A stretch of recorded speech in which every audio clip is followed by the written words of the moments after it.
Good evening all, and welcome back to Farcical Fears. The sheriff didn't even look up when he started reading the list of names. He just kept going, family after family, until he reached mine, and calmly explained why our entire town had been lying for 40 years. Out on the highway, a trucker keeps pulling into the exact same gas station. No matter how far he drives, a dead woman's number still makes welfare calls at 3 a.m. A volunteer fire crew hears people screaming before anyone dials 911. Kids come home from a 5-star sitter just a little too different. And something out in the dark presses against a rural property line every single night, waiting for someone to slip. If you're new here, subscribe to Farcical Fears for daily true horror that will keep you up at night. And hit that notification bell so you never miss when the darkness calls your name. Story 1. The Mercy Stop. Marcus slammed his 18-wheeler into reverse, tires screaming on the wet asphalt, but the gas station wouldn't move. No matter how far he backed up, the flickering green and white sign stayed the exact same distance from his windshield, hanging there in the rain like it was painted onto the night. The lone attendant just stood in the doorway with that same cheap paper cup of coffee steaming in his hand, watching Marcus fight the gear shift, like this wasn't the first time he'd seen him try to leave. When Marcus finally killed the engine, chest hammering and palms slick on the wheel, the man lifted the cup in a little half-toast and called through the rain. "You can't leave again, man. The crash already happened." 3 hours earlier, it had just been another lonely stretch of highway between two forgettable towns, the kind of straight black line where the radio was more static than music, and the only company was the green glow of dashboard lights. Marcus Webb, 42, divorced, 5 years into trying to make alimony payments on time, had been counting mile markers and talking to himself to stay awake. The dispatcher wanted this refrigerated load in by sunrise. His logbook said he should have been off the road an hour ago. He told himself he'd stop at the next open place, bathroom, coffee, maybe a gas station microwave burger, and then push the last 100 miles in one go. When he saw the glow of a canopy light breaking the darkness on the horizon, he felt relief loosen something in his chest. The station looked like every rural stop he'd ever seen. 2 pumps, cracked concrete, an ice chest with half the letters peeled off, a buzzing sign advertising a soda brand that went out of style in the 90s. A hand-painted board on the door said "Open" in red that had faded to a tired pink. Inside, the place was aggressively ordinary. 3 short aisles of snacks, a rotating hot dog roller with nothing on it, a coffee station under a yellowed "Free Refills" sign, and behind the counter, a guy in his late 20s wearing a name tag that just said "Dave" in black marker. Marcus clocked all of it in a tired blur, the way long-haul drivers learn to scan for anything off, and nothing pinged his radar. The air smelled like burnt coffee and mop water. Dave nodded once, eyes bloodshot but not unfriendly. "Night," Marcus muttered, reaching for a styrofoam cup. The coffee was fresh enough to steam, but when Marcus took his first sip, a tiny shiver went through him that he blamed on fatigue. It wasn't that it tasted bad, it just tasted identical to every other cup of bad gas station coffee he'd had in his life. Same temperature, same too-weak bitterness, same lukewarm feeling sliding down his chest. He shook it off, paid cash for the coffee and a stale cinnamon roll, and used the bathroom, splashing cold water on his face until the man in the spotted mirror looked less like a ghost. The whole stop took maybe 10 minutes. By the time he climbed back into the cab and checked his mirrors, rain had started to speckle the windshield. He pulled out, turned left back onto the highway, and settled into that familiar hypnotic hum of engine and white lines. For the first 20 minutes, everything was normal. The GPS showed the little arrow crawling along a straight gray vein. The dispatcher's last message blinked on the screen. Marcus unwrapped the cinnamon roll with one hand and ate half of it without tasting it, eyes on the long tunnel of his headlights. Then the rain thickened, turning the night into a smeared painting. The wipers beat a steady tempo. A fog bank rolled in low and fast, like smoke blown across the road. He slowed to 40, then 35, leaning forward over the wheel. The mile markers blurred. He flicked between high beams and low, but it was like driving inside a cloud. It was only when he caught the first hint of that familiar green-white glow on the horizon that his stomach sank. He told himself it was another station with the same chain sign. There were plenty of repeats on long routes, but as he rolled closer, detail by detail lined up. The crooked canopy over the pumps, the old soda ad, the same hand-painted open sign hanging slightly crooked in the window. His coffee cup, 3/4 full, sat in the holder exactly where he left it. For a second he wondered if he'd nodded off and circled back without remembering, but the fuel gauge hadn't budged, and the trip odometer still read the last total. He checked the clock on the dash. 2:47 a.m. He could have sworn it said 2:47 when he left. Marcus's first instinct was to blow past it. He tightened his grip on the wheel and kept going, eyes fixed on the dividing lines. In the mirrors, the gas station shrank, then vanished into the wall of rain. The GPS thought he was still heading in a straight line. "Just tired," he muttered. "Brain playing tricks." He turned the radio up. Static and distant talk shows, anything to fill the cab. 5 minutes later, the fog thickened so much he had to slow again. His heart rate came down. He checked the rear view, saw only blackness. Then he saw it again in front of him. That same sickly glow, that same crooked canopy. This time he pulled in hard, anger cutting through the fog in his head. The truck's brakes hissed as he rolled to a stop by the pump. The station looked absolutely unchanged. Same bugs orbiting the lights, same trash caught in the weeds by the curb. Inside, Dave stood in the same spot behind the counter. The coffee machine steamed quietly. When Marcus walked in, a cold wave washed over him, because the scratch-off tickets in the display were in the exact same pattern. One skewed to the left, one half-torn, one upside down. He noticed it only because he'd stared at them earlier while counting out his cash. The cinnamon rolls were stacked the same way. Even the leaky faucet in them, bathroom sink, dripped in the exact same rhythm. "Back already?" Dave asked, like they were picking up the end of a conversation, not starting one. His voice had a strange flatness, like he was reading lines he'd said too many times before. Marcus forced a laugh. "Highway's got you in a loop out here, huh?" he said, trying to sound casual as he went to the coffee pot. He tipped his cup and realized there was no need to pour. It was still 3/4 full, still steaming gently. He hadn't taken a sip since he left. His tongue went dry. He stepped outside again, half expecting the truck to be gone, or the pumps to be rusted and dead. Everything was exactly as it should be. He checked his phone. 2:47 a.m. That couldn't be right. He scrolled through messages, no new ones, no time jump, no low battery. The rain felt the same. The air smelled the same. Standing there, a weird realization crept up on him. Not that something huge was wrong, but that nothing at all seemed capable of changing. The second time he tried to leave, he made a point of watching every landmark. There weren't many. Dark fields, distant tree lines, the occasional reflector post. But he counted seconds between them, whispering the numbers under his breath. The fog hugged close to the hood, like it was riding with him.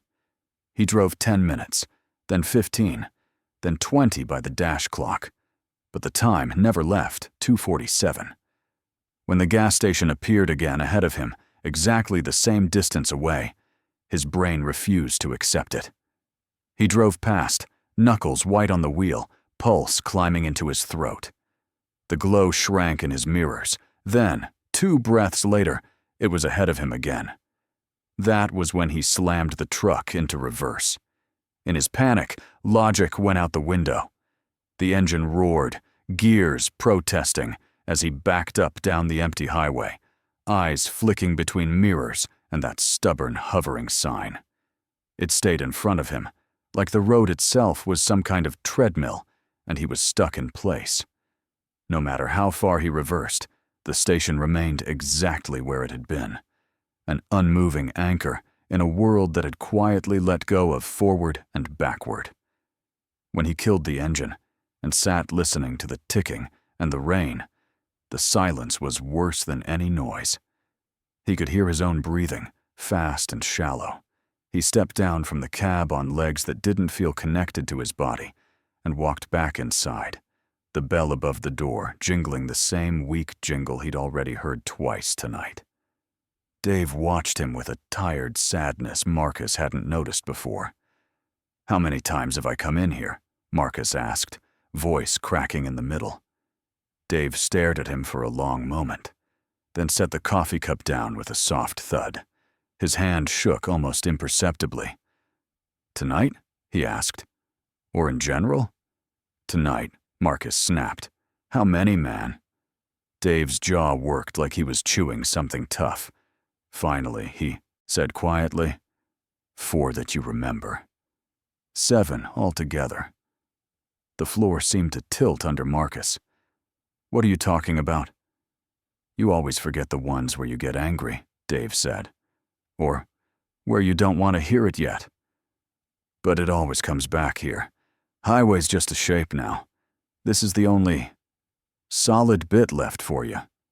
He gestured vaguely to the room, the humming coolers, the flickering lights. "You died at 2:47 a.m., Marcus. The clock doesn't know what to do with you." Marcus laughed, a raw, ugly sound that echoed off the grimy tiles. "Yeah, okay. Sure. I died." He pulled his phone out.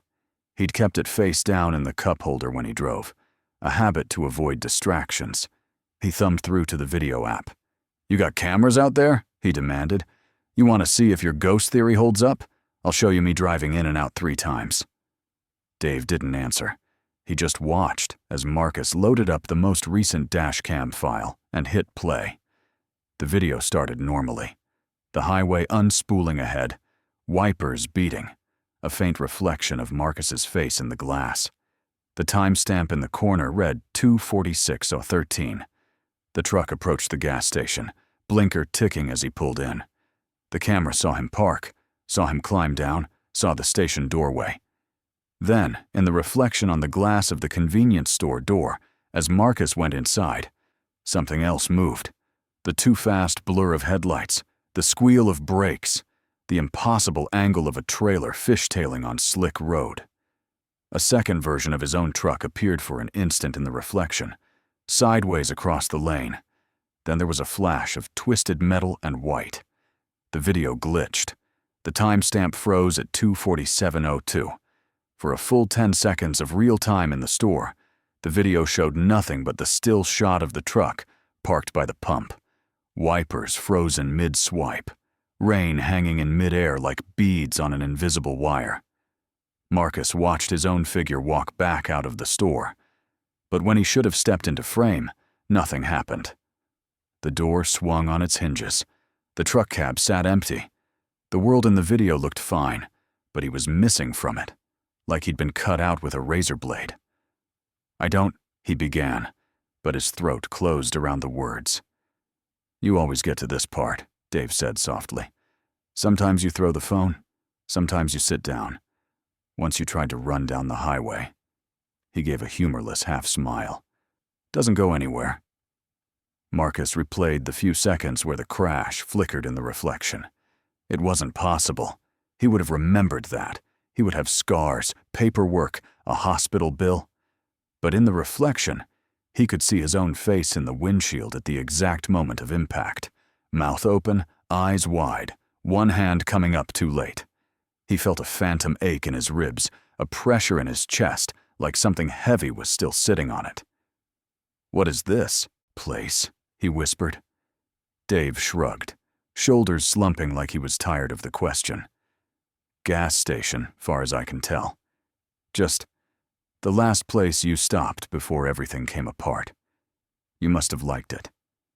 He tried to make a joke out of that, but it died on his lips. Sometimes it's a diner, sometimes a motel. People get stuck where they meant to rest, I guess. So I'm dead, Marcus said, the words tasting wrong and metallic. I don't think dead feels like this, Dave said. You're more like delayed. Highway can't spit you out and it can't take you back, so you just run the loop, in and out, over and over, until you're ready to see what happens after 2:47. He nodded toward the rain-streaked windows. That's the part that always scares you the most. A strange calm came over Marcus then, a brittle kind of acceptance that felt almost like exhaustion finally winning the fight. He looked around at the dingy aisles, the humming refrigerators, the crooked rack of trucker hats. It was such a small, stupid place to get stuck in forever. He thought of his ex-wife, who would get a call from some state trooper explaining why the alimony payments had stopped. He thought of the dispatcher, marking him no response on a screen. He thought of all the long nights he'd spent on the road, promising himself he'd quit before something like this happened. What if I just stay in here, he asked. Don't get back in the truck. Don't try to leave. You've done that, Dave said. You sit at the little table by the window. You watch the rain. Eventually, you start wondering what would have happened if you'd kept going. And then it starts over. He gestured at the door. The only thing you haven't done is watch the whole tape without looking away. Marcus stared at the phone in his hand, thumb hovering over the screen. The video waited at the frozen frame of the empty truck. Past that, there was more footage, time he'd never let himself see. His heart pounded so hard it made his vision pulse.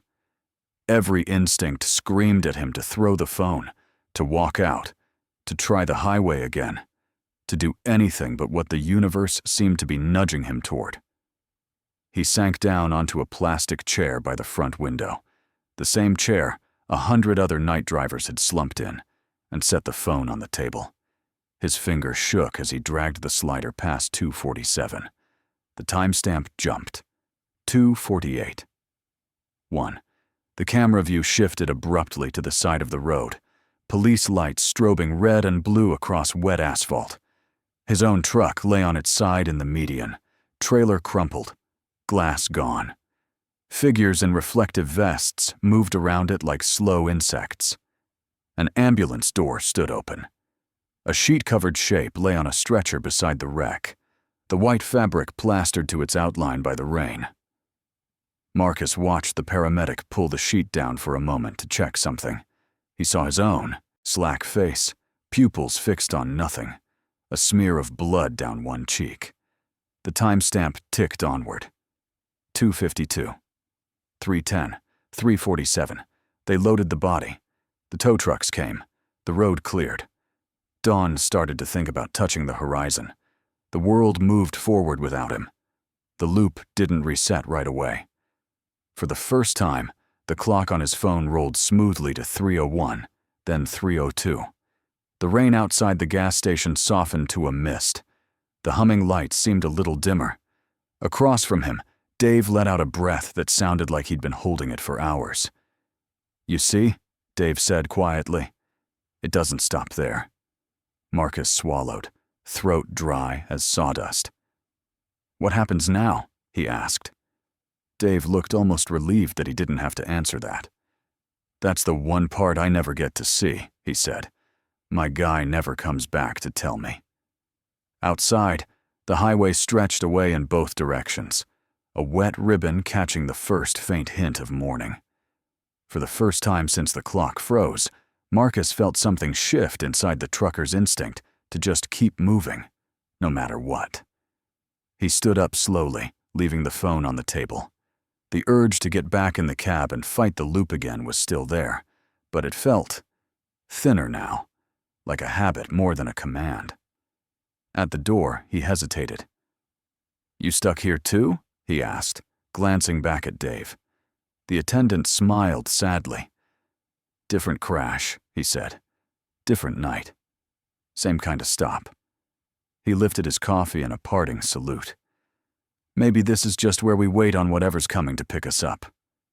Marcus stepped out under the canopy. The rain had almost stopped, falling in a fine mist that turned the edges of the neon into a halo. For the first time all night, the sign above the pumps didn't seem to be the only solid thing in the world. The darkness beyond it felt less like a wall and more like a tunnel. He had the strange sensation that if he walked out past the pumps and kept going, not into the truck, not down the painted lines, just out, he'd find something other than the same tired loop. He didn't look back at the station again. He didn't need to see whether it vanished or stayed exactly where it was.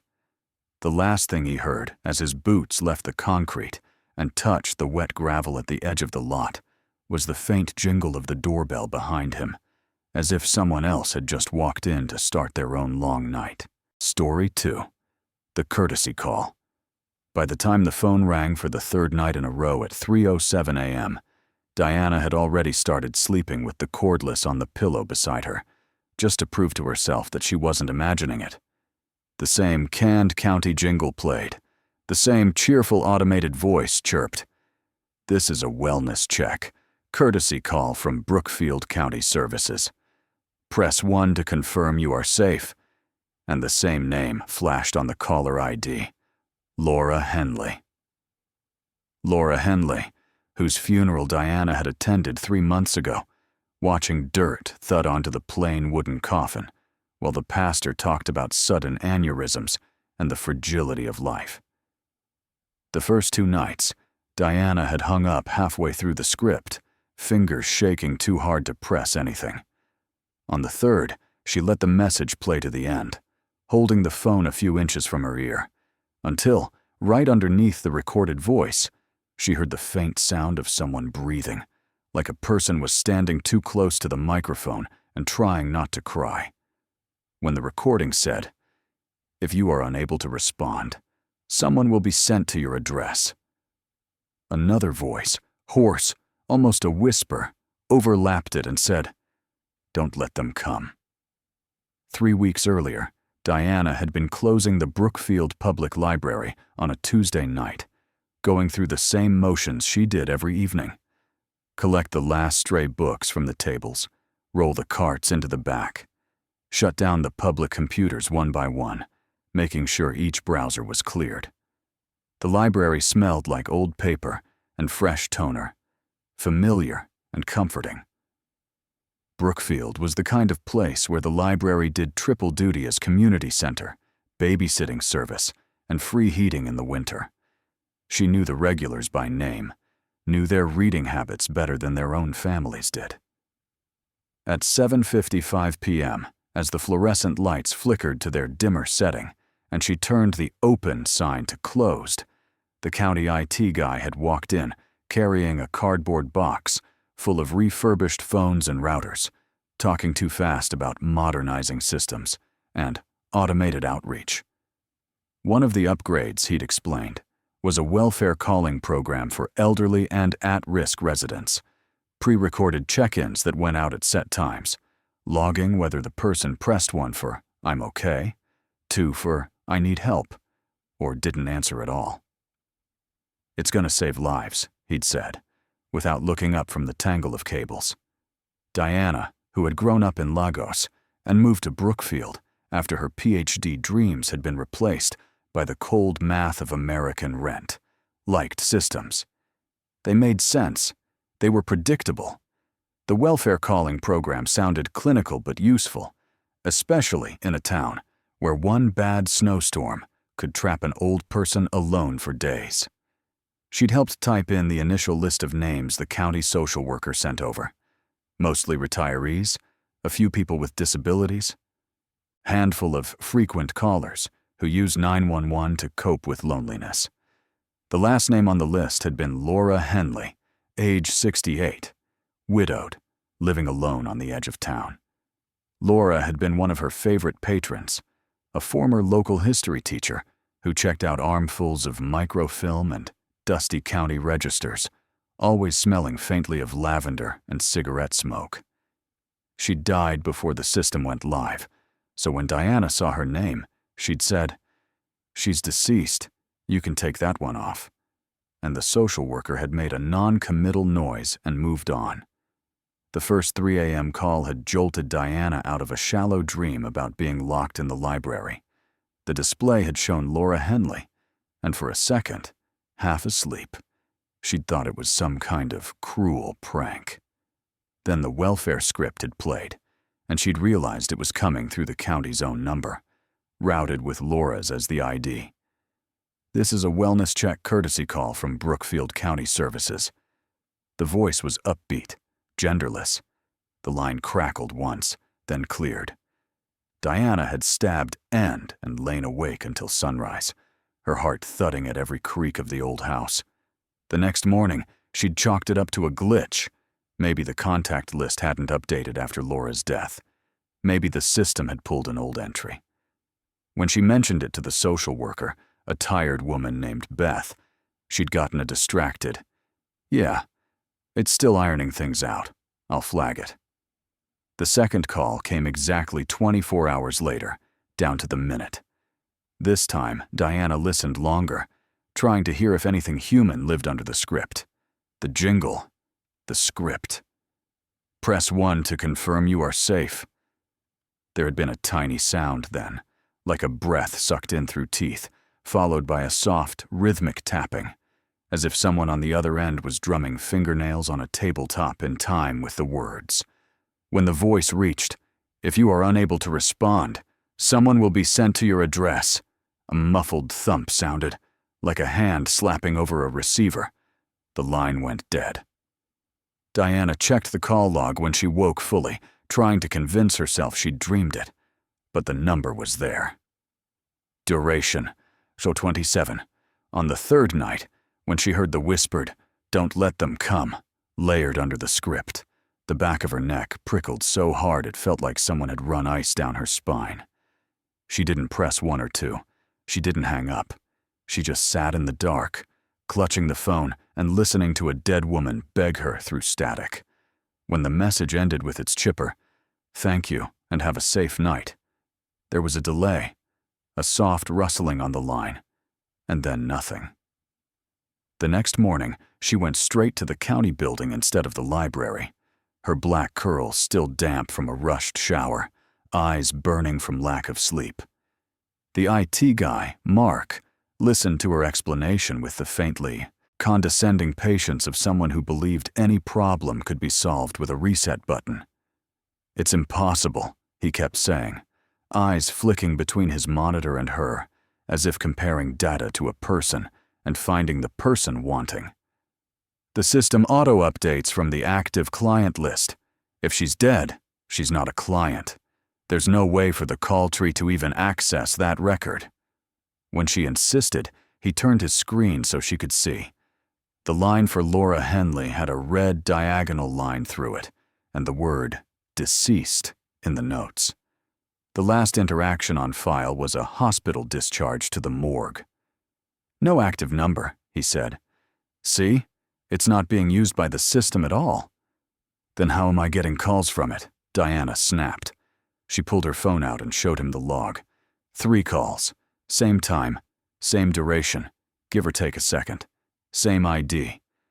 Mark frowned and clicked deeper. The call logs on his end showed outgoing welfare checks to a dozen numbers at 3 a.m., but not to Laura's. There was literally no record of contact with her phone since the day before she died. "Honestly, it's probably some telecom rebinding issue," he said, using words like a shield. "Recycled numbers. Ghost logs. Happens all the time with VoIP. I can put in a ticket." Diana left the building with more questions than answers and a growing pit in her stomach. She stopped by the library long enough to open, then locked herself in the back office with Laura's old research folders. Before she died, Laura had been working on something she'd half-jokingly called the town's real founding story. Boxes of photocopied deeds, handwritten notes, and copies of yellowed newspaper clippings about Brookfield's earliest days. She'd spent hours hunched over microfilm, tracing the genealogy of about 6 big family names that seemed to run through everything. The Coopers, the Rawlings, the Pitts, the Jansons, the Moores, and the Becketts. Rotten roots, she'd called them once with a rusty laugh. You can't fix the tree until you see what it's growing from. Diana spread the folders out on the desk. On the top of one, in Laura's looping script, was written, "Emergency plan if they start calling." Most of the pages underneath were blank. The only filled sheet was a list of those 6 surnames, each with arrows branching into neat family trees, and beneath them, a single underlined sentence. They don't die alone. She'd never seen this before. It wasn't in the official archives. It wasn't part of any exhibit Laura had proposed. The 4th call came that night at the same time. This time, Diana answered on the first ring, heart pounding so hard her voice came out thin. "Hello," she said, cutting off the jingle. For a moment, there was dead air. Then the automated script began anyway, like her voice hadn't been heard. "This is a wellness check courtesy call from Brookfield County. Services." Underneath it, so quiet she had to press the phone hard against her ear, came a second track. A low, broken whisper, out of sync with the main voice. It sounded like a woman talking through gritted teeth. "Diana," it said, mispronouncing her name slightly, the way only older white locals did. "They put them in the system. All of them. They need someone to send to the houses." The automated voice chirped, "Press 1 to confirm you are safe," as the whisper overrode it. "Do not let them send anyone. Don't let them know who's alone." "Laura," Diana whispered, her eyes filling. It was insane to talk to noise. It was more insane to recognize someone in it. "What are you talking about?" "We documented too much," the whisper rasped, growing more strained with each word. "They used the call list. If no one answers, they go inside." In the background, there was another sound, horrible and wet, like something heavy being dragged over concrete. The script rolled on, cheerful. "If you are unable to respond, someone will be sent to your address." "Who?" Diana demanded. Her voice came out louder than she meant to, jagged in the quiet house. "Who goes inside, Laura?" the line hissed. The whisper broke into a cough that didn't sound like it was coming from throats or lungs. "Look in the gaps," it said finally. "Look at what they erased." Then the call cut out with a sharp click, leaving her with the soft hum of her refrigerator and her own ragged breathing. The next day at the library, Diana dove into the county records with an urgency that made her head ache. She pulled census logs, death certificates, property transfers, anything that mentioned those 6 founding families. There were patterns, clumps of deaths in certain years, spikes in natural causes that made no sense statistically, clusters of found deceased in home with no follow-up. But when she tried to locate the welfare program's original sign-up forms, who had been designated at risk, who had been opted in or out, the folders in the filing cabinet were half empty. Names were missing lines. Whole pages had been removed, the gaps so neat it was as if the paper had never existed. On the computer, the database showed a clean list of current welfare call recipients. No history. No audit trail. She drove to Laura's house on the edge of town on her lunch break. The property had gone to some nephew in another state. A for sale sign stood crooked in the weed-choked yard. The curtains were gone, leaving the windows blank and staring. Through the glass, she could see the ghost outline of where bookshelves had been, rectangles of less faded paint. On the front door, someone had taped the county's bright orange, "Condemned, do not enter." Notice, even though the house looked structurally fine. The bottom edge of the paper had been peeled back and smoothed down again, like someone had tried to read under. Diana glanced around the empty street, heart thudding, and slipped her fingers under the tape. The door opened with a sigh. Inside, the air smelled dusty and faintly of lavender, and something else. Iron, maybe, or rain-soaked dirt. Laura's office was exactly where she'd remembered it, at the back of the house, small and overflowing with boxes. Most of them were empty now, overturned and stacked.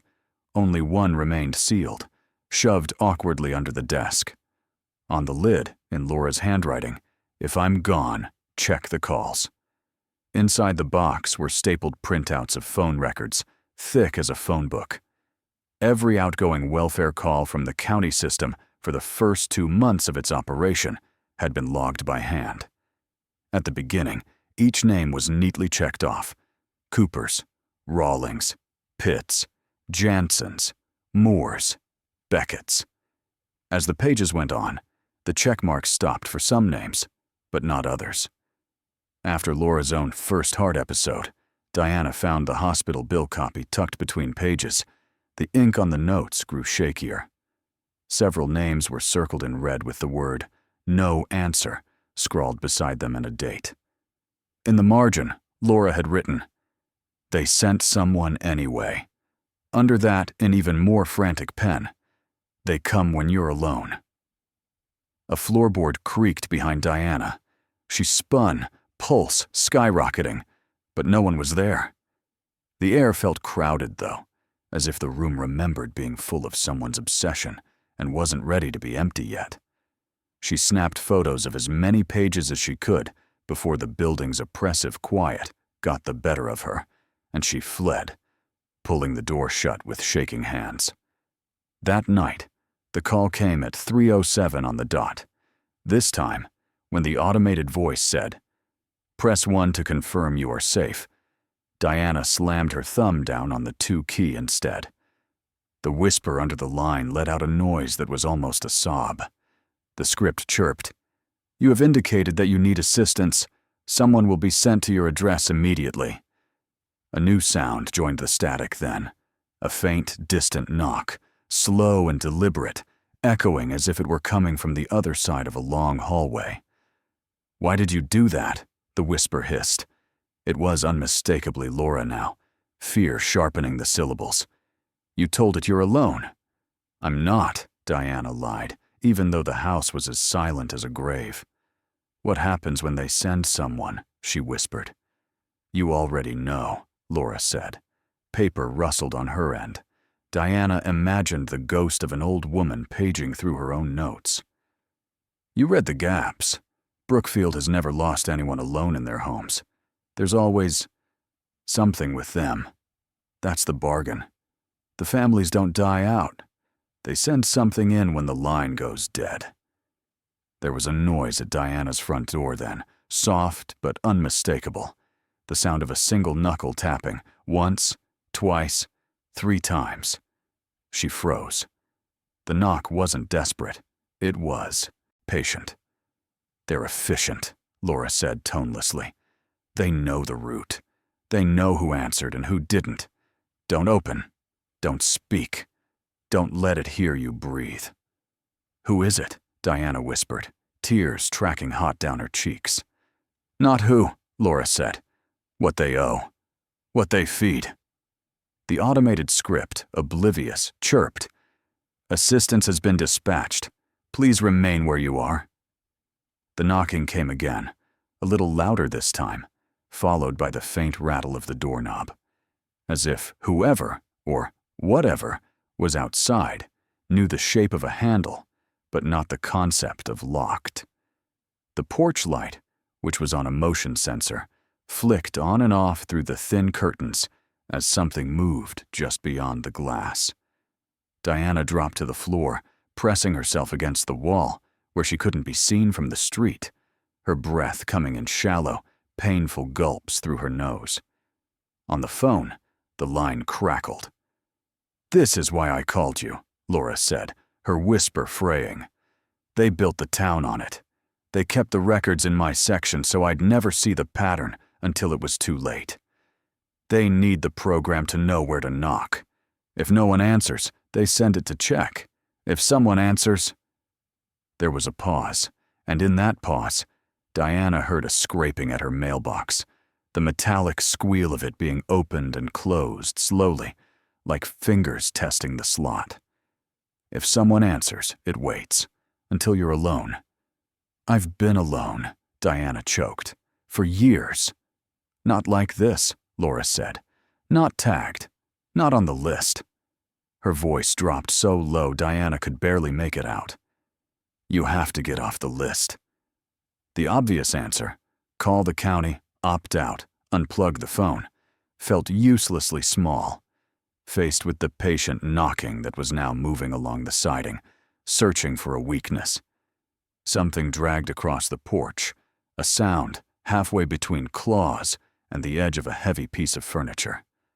The motion light flickered spastically. A thin, pale shape passed in front of the curtain and was gone. Diana clamped a hand over her mouth to keep any sound from escaping. I can't cancel it, she whispered. They said it's automatic if you're flagged as living alone. Then don't be alone, Laura said. There was a brittle humor in that. The joke so dark it wasn't funny. Get someone to stay. Get someone on the file. Or you could do what I did. Her voice trembled. Start calling back. How? Diana asked, but the line was already distorting, the words slipping away like signal over a bad hill.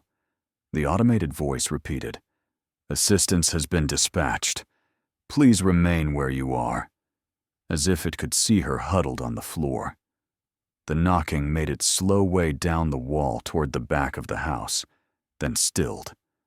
For a moment, there was no sound at all, not even the hum of her refrigerator. The silence was so complete it felt like someone had pressed mute on the world.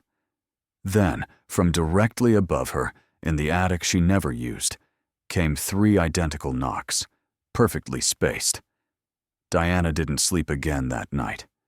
When gray light finally seeped under the curtains, she drove to the library on autopilot and logged into the admin portal for the welfare system, using a password she wasn't technically supposed to know, but had watched Mark type a dozen times. The interface was bone simple. List of names, phone numbers, flags.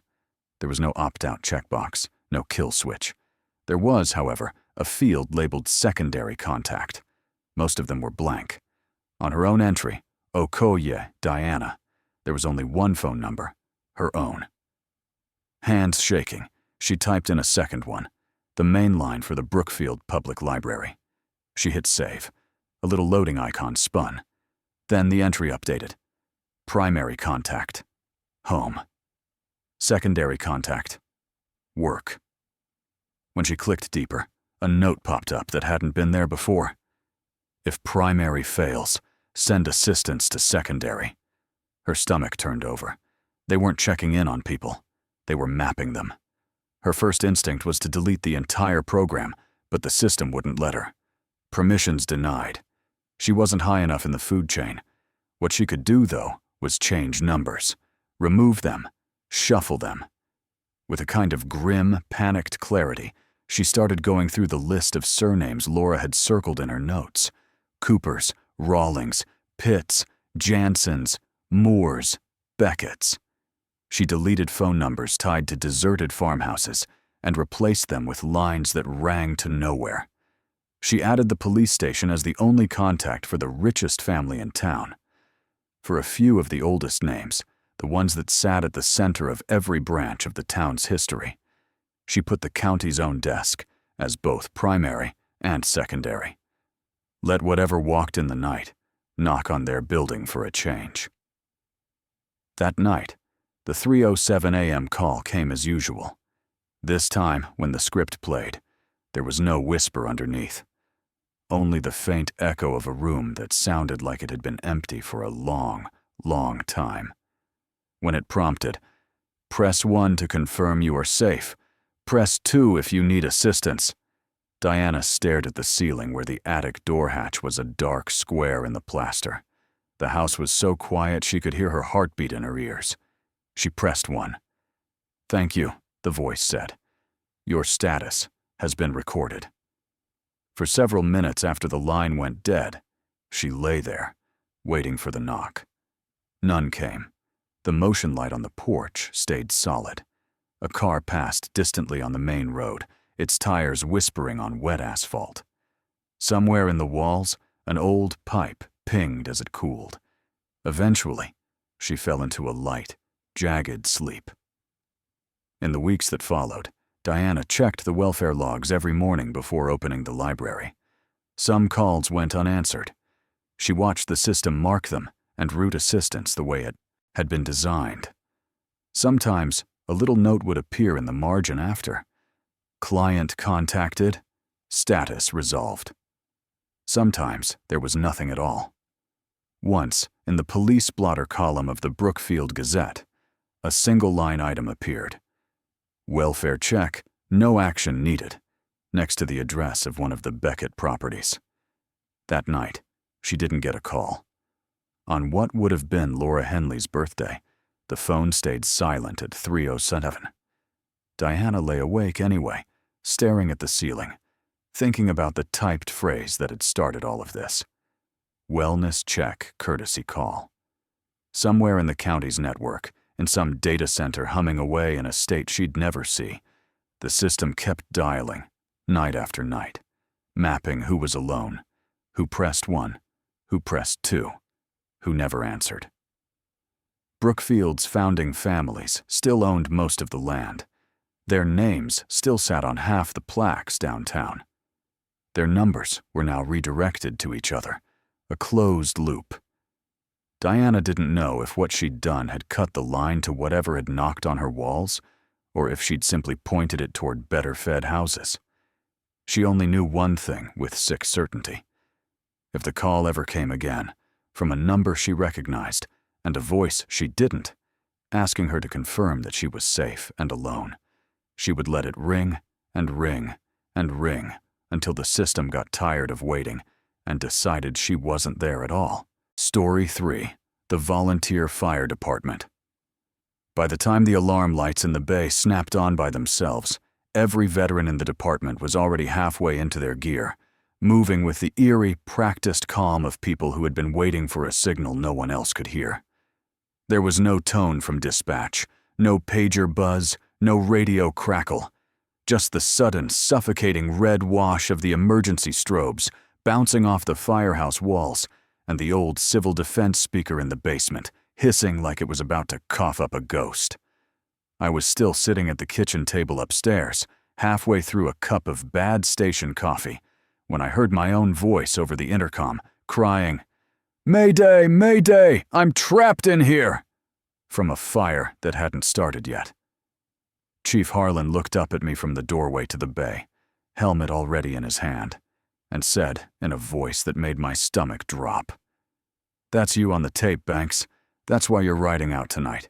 You haven't died there yet."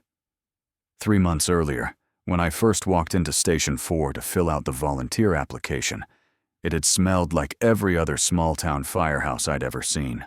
A mix of diesel fumes, stale coffee, wet turnout gear, and old rubber. I'd been an EMT in the city for 4 years before burning out. Too many overdoses, too many calls that ended with a sheet over a body. And I told myself volunteer firefighting in my hometown of Larkspur would be simpler. Fewer high-rises, more chimney fires, and cats in trees. The chief shook my hand, sized me up with the efficient glance of a man who'd been doing this longer than I'd been alive, and said they could use another set of hands on medical calls and nighttime structure fires. "We're a small outfit," he said. "We know our people. They know us. You treat this town right, it treats you right back." The first weeks were just drills and truck checks. Tuesday nights, we'd run hose evolutions in the parking lot, sweating under the streetlights, while old-timers barked tips. Don't kink the line, always know your exit, never trust a roof. I learned where every tool lived on Engine 2, how the old siren had to be kicked just right to stop its death rattle, how the station dog, a fat black mutt named Diesel, could hear the pager a second before it went off and would lift his head, ears pricked, in that tiny sliver of foreknowledge. The pagers themselves were our lifeline, clipped to belts, sitting on nightstands, buzzing us out of grocery store lines and church pews with their shrill two-tone wail. The first time mine went off for a working fire, Adrenaline flooded me so hard my hands shook as I pulled my boots on. It didn't take long, though, before I started noticing something that didn't make sense. We were always moving before the tone. The first time I chalked it up to coincidence. A stormy night. Thunder rumbling. The guys already half awake from the noise. I was out in the bay, pretending not to watch the clock, when all 3 veteran firefighters, Harlan, Big Mike, and Torres, stood up at once, grabbed their gear, and headed toward the trucks like someone had flipped a switch in their heads. "What's up?" I asked, jogging after them. "We got a call?" "We're about to," Chief said. 2 seconds later, the pager screamed, "Residential structure fire, 318 Maple." We rolled out of the bay before dispatch finished reading the address. Once you notice something like that, you start keeping score. Over the next month, I watched the pattern repeat. A car accident on the highway. The guys were sliding down the poles, Diesel already barking by the door, and then the tone hit. A medical assist for an elderly woman on Pine Street. Torres tightened his boots and said, "Grab the jump kit, Banks." And then the pager rattled to life, confirming what he apparently already knew. It was never more than a few seconds difference, but those seconds mattered. We were pulling out of the station while other departments were still fumbling for their keys. When I joked about it, the older guys just shrugged. "We got good ears," Mike said once, tapping the side of his head. "You'll tune in after a while." The explanation sounded harmless enough, like superstition, like rookie hazing, until the night of the storm. They'd scheduled my mandatory overnight training for the end of September, when the air went sharp and the trees at the edge of town turned the color of old blood. Every new volunteer had to do 12 solid hours bunked at the station, so you could learn how to respond, half asleep and under pressure. I showed up at 6 with an overnight bag and a 6-pack of cheap gas station donuts for the duty crew. The sky was already bruised purple, clouds stacked like black mountains on the horizon. "Gonna be a fun one," Torres said, nodding at the incoming front. "Storm like this, we get wires down, basements flooded, the usual circus." The station felt different that night, hushed, like the air before a show starts. The radio in the day room was turned off. No one cracked beers or played cards. Instead, Chief had us check every length of hose, every nozzle, every SCBA bottle twice. "If we get hit hard, we might be on our own a while," he said. "Phones go out. Roads wash. We don't wait on anybody." There was a weight behind his words I didn't quite understand. Around midnight, the storm arrived in full. Rain pounded the roof in sheets, turning the parking lot into a shimmering lake. Lightning flashed, lighting up the bay doors like X-rays. We sat around the long kitchen table upstairs, drinking coffee that had stewed for hours and listening to the rumble of thunder while the chief walked us through response scenarios. Barn fire, propane leak, multiple car pileup. Every 15 minutes or so, my eyes would flick to the pagers lined up on the counter like little yellow bricks. They stayed dark and quiet. It was a little after 2, with the storm directly overhead, when everything happened at once. The station lights went out, every fluorescent overhead, every glow from the exit signs, plunging us into a darkness so total my heart stuttered. An instant later, the emergency backup strips along the floor kicked on, thin lines of red bleeding up from under the doors.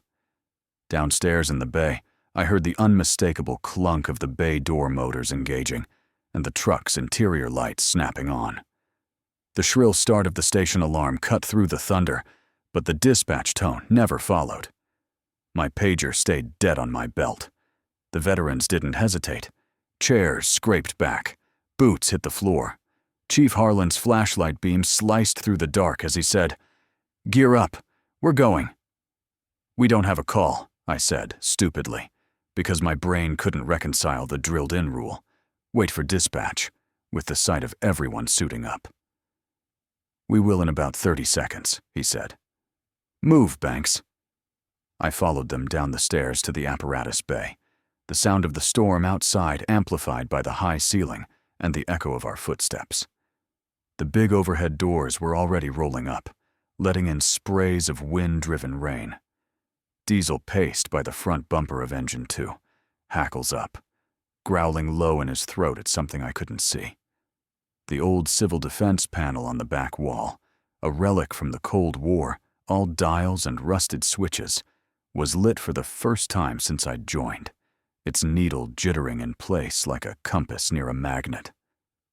As we climbed into the cab, the station intercom system crackled to life on its own. No one had touched the mic. At first it was just static, thin and high-pitched, like someone tearing paper in a distant room. Then, under the hiss, came a sound that froze my blood. Screaming.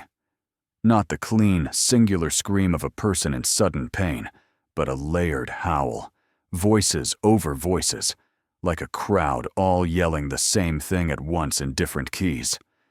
Firefighters learn to hear texture and sound, the difference between panic and exertion, between a child's cry and an adult's. This was something else. It slid under my skin like cold water. Then, through the chaos, one voice cut clear, warped by the cheap speaker, but unmistakable to me, because I knew how I sounded when I was sure I was going to die. "Mayday! Mayday! I'm trapped in here!" it shouted. "Engine 2, I'm caught under—" The transmission broke off in a squall of feedback. Every hair on my arm stood up. It was my voice, not similar. Mine. "Radio check," I said hoarsely, grabbing for the hand mic clipped to the dash. My fingers shook so hard I almost dropped it. "Dispatch, this is Station 4. Do you copy?" The rig's radio spat nothing but rain static back at me. Chief reached over and took the mic gently from my hand. "Leave it," he said. "We're on local tonight." "What was that?" I demanded. "That was me. You all heard that, right?" No one answered. Outside, the bay door finished its ascent with a groan. The rain beyond was a solid wall. "We'll talk when we get back," Harlan said. "Or we won't. Either way, you're on the line tonight. Mask up." We rolled out into the storm with no address, no reported incident, just the old-timer's grim certainty and the echo of my own voice slamming around my skull. For the first few blocks, the only light came from the rig's headlights and the occasional fork of lightning splitting the sky. The streets of Larkspur were deserted. No other emergency vehicles. No flashing blues from cops. No gawkers in raincoats. I'd never realized before how small the town really was. In under 2 minutes, we'd blown past the school, the hardware store, the one bar with its neon sign flickering bravely against the storm. The chief directed Torres to take a left at Maple, then a right at Ridge, then to slow as we crept up a hill toward the neighborhood that had the oldest houses. "Where are we going?" I asked finally, my voice tight, barely under control. "Where we always go?" Mike said from the back, as if that clarified anything. "Where it's worst." We stopped in front of a big, sagging Victorian at the top of a cul-de-sac, the kind of old family home that showed up in every town's founding photographs. In the lightning flashes, I could see the paint peeling from its clapboards, the boarded-up windows on the side, the heavy curtains drawn upstairs. There was no visible fire, no smoke, no one standing in the yard waving their arms. We stepped into ankle-deep water as we dismounted, the storm immediately soaking through the outer layer of our gear. I kept waiting for the familiar crackle of my radio, the dispatcher's calm voice assigning us, telling us what we were walking into. Silence. "Check the west side," the chief ordered. "Torres, take Banks. Mike, you're with me." Diesel, who'd ridden in the cab like some grizzled mascot, refused to get out, whining at the open door and crouching low. The west side of the house was darker, shielded from the street lamps by a stand of old trees that thrashed in the wind. As we rounded the corner, the smell hit me. Smoke, faint but real, like the ghost of a campfire caught in wet wool. Orange light pulsed at the seam where the basement windows were half buried in the earth. "We got something," Torres shouted over the storm, pointing. "Basement job." My training kicked in, shouldering aside the surreal circumstances. We masked up, clipped on, checked each other's seals. Harlan met us at the side door, thermals in hand. The screen door banged in the wind, its hinges already half ripped out. "High heat in the basement. Extension toward the stairwell," he said unnecessarily. The shimmering in the air by the door told the same story. "We knock it down from the top. Push. In quick primary. We're out. You stay with Torres, Banks. You don't freelance." I wanted to ask where the hell the rest of the town was, where the cops were, why no one had called this in if the basement was already cooking. Instead, I fell into line, hand on Torres's shoulder, as we advanced under a curtain of black, greasy smoke. Inside, the air went thick and hot in an instant. The only things that existed were my breathing in the mask, the weight of the hose, Torres's figure in front of me, and the angry orange glow bleeding up the basement stairs. We hit the top of the stairwell, and the fire roared up at us like it had been waiting. It wasn't the wild, consuming kind I'd seen in house fires before, chewing through drywall and furniture and anything else that got in its way. This one was focused. It clung to the bottom half of the stairs, a living barrier, hissing and popping in place like it had decided that particular threshold was non-negotiable. Torres opened up the line, a hard, controlled burst, and the stream sizzled against it, steam billowing back and turning the stairwell into a whiteout. I blinked against the fog, trying to see past the first few steps. The thermal camera at Harlan's hip flickered, showing splashes of white where the heat was highest, but beyond that, the basement was just a black void. "We need a second line," I shouted. "We're not knocking this down from here." "We don't have a second line tonight," Harlan called back, voice flat through his regulator. "We go or we don't." Something about the way he said that chilled me more than the cold water soaking through my gloves. There was no hint of the usual caution. No, you don't like it, we pull out. Just a statement of fact. Advance or abandon. I was about to say we should wait for mutual aid when I heard it again, from below this time, not the station speaker. My own voice, echoing up the stairs over the crackle of the fire. "Mayday. Mayday. I'm trapped in here. Engine 2. I'm caught under..." The rest was drowned by a burst of static that made no earthly sense inside a burning house. The sound came from everywhere and nowhere, from under my feet, from inside my mask, from the very air. I froze. The hose jerked in my hands as Torres adjusted his stance. He hadn't reacted. Neither had the chief. They kept moving, pushing forward a step at a time, like they hadn't just heard me calling for help from a future neither of us had reached yet. "Did you hear that?" I yelled, my voice breaking. "Hear what?" Torres shot back without looking around. His tone was strained, but focused entirely on the fire in front of him. "Me!" I shouted. "That was me on the radio, calling a mayday!" This time, the chief did turn his head, just enough that I could see the reflection of the orange light in his mask. Behind the lens, his eyes looked very old. "You're on the line," he repeated. "You haven't called it yet." That was the moment I realized two things at once. One, this wasn't the first time they'd heard something like this. Two, whatever weird timing advantage they had, whatever good ears meant in Larkspur, didn't stop at hearing thunder before it broke. They'd been listening to the town's future, one scream at a time. We made the push anyway. Muscle memory and training overrode every instinct that wanted to run. 2 steps down. 3. The heat became an animal, pressing against my gear, testing seams. My ears rang. The sound of my own breathing filled the mask. At the 7th step, where the thermal camera showed a bulge of pure white heat, something shifted under my boot. A give, like stepping on a soft, waterlogged carpet. I looked down and saw, through the slats, a glimpse of something that wasn't wood or smoke. It was like staring at the inside of a storm cloud, roiling and pulsing in colors my brain didn't have words for. For a second, the fire was just noise, and that thing below the stairs was signal. I jerked back with a shout, grabbing Torres by the back of his coat. "We have to get out," I yelled. "Now!" He twisted, ready to argue, then saw my eyes. Whatever he saw there was enough. "Back out," he echoed, hauling the line back up the steps. The chief didn't protest. We retreated into the cooler, filthy air of the hallway, slamming the basement door behind us and propping it with anything we could find.